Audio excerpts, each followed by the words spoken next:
Go ahead. All right, your question, where did God come from, assumes that you're thinking of the wrong, obviously it displays that you're thinking of the wrong God, because the God of the Bible is not affected by time, space, or matter. If he's affected by time, space, or matter, he's not God.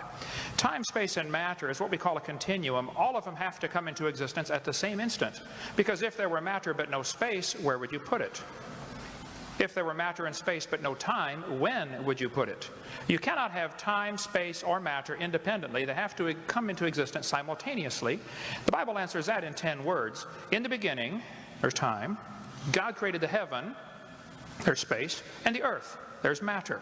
So you have time, space, matter, created a trinity of trinities there. Just, time is past, present, future. Space has length, width, height. Matter has solid, liquid, gas. You have a trinity of trinities created instantaneously, and the God who created them has to be outside of them.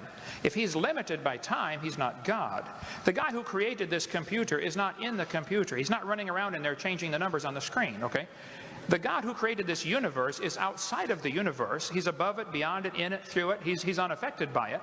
So the concept that a spiritual force cannot have any effect on a material body, well then I guess you'd have to explain to me things like emotions and love and hatred and envy and jealousy and rationality.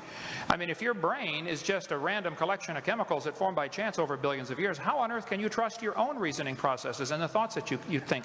Okay, so your question, where did God come from, is assuming a limited God. And that's your problem. The God that I worship is not limited by time, space, or matter.